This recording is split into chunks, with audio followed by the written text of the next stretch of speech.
Ano nga ba yung nakukuha mo sa pagmamotor? Like yan, no? Gumising ka ng maaga, nagastos ka, nag-prepare ka ng mga gagamitin mo, dahil wala ka ganong tulog, pero sige pa rin, di ba? Ano nga ba yung perks ng pagmamotor? Para sa akin kasi, mga kalakbay, ang masarap lang kasi sa pagmamotor, lalo na pagkalma, ganyan yung pupuntahan mo. Yung mga problema na parang iiwan mo muna yan, iiwan mo muna yung realidad na araw-araw na stress, kasi you deserve to be happy, mga kalakbay. Alam mo naman yan. Sabi nga ni Babes, piliin mong maging masaya dahil nga may lifespan ng buhay. Tignan mo naman kung gaano kaganda yung pupuntahan mo. Wala pa nga kami sa pupuntahan namin dyan, pero napaka-solid, mga kalakbay. Kaya sa lahat ng mga nai-stress, di ko naman sinabing magmotor kayo. So gawin nyo lang, paminsan-minsan kailangan gawin nyo lang yung mga bagay na makakapagpasaya sa inyo. Hindi naman tayo nabuhay para may stress lang. Yung stress nandyan lang naman yan. At hindi naman tayo pababayaan ng nasa taas. Pagka nandyan, harapin.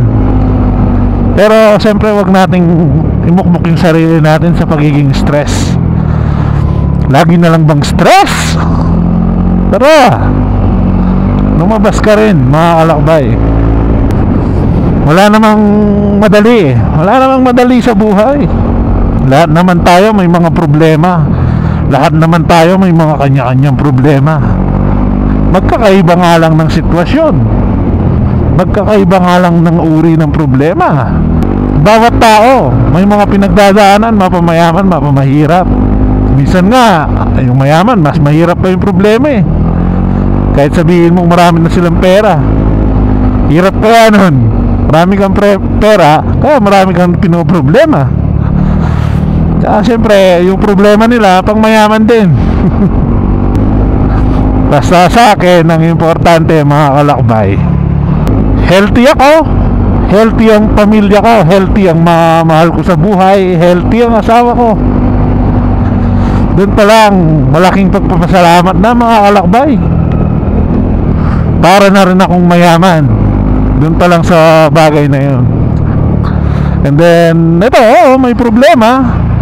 May mga problema rin naman tayong pinagdadaanan, siyempre. Pero blessed pa rin ako, kasi may mga taong nagmamahal sa atin. Nandiyan yung asawa ko, nandiyan yung pamilya ko, nandiyan yung mga kaibigan ko. At kahit naman paano nakakakain naman tayo ng 3 beses sa isang araw. Minsan sobra pa nga. Tsaka minsan nabibili rin naman natin yung mga gusto natin. Like tong motor na to, like tong ginagawa natin to, hindi naman lahat ng tao nagagawa to, mga kalakbay.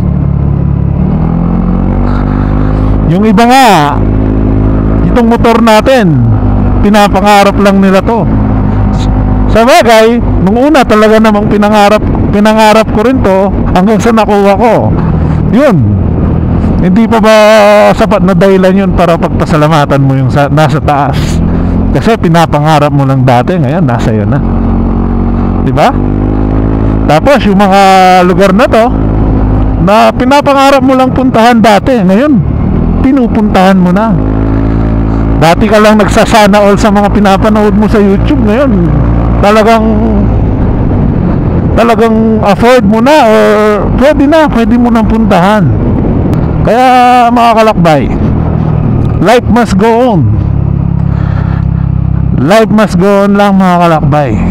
Hindi naman habang buhay talo ka.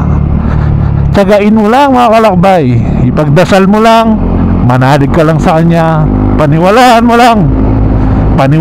lang siya, at paniwalaan mo lang ang sarili mo na kaya mo. Malalagpasan natin yan, kalakbay. Let's go!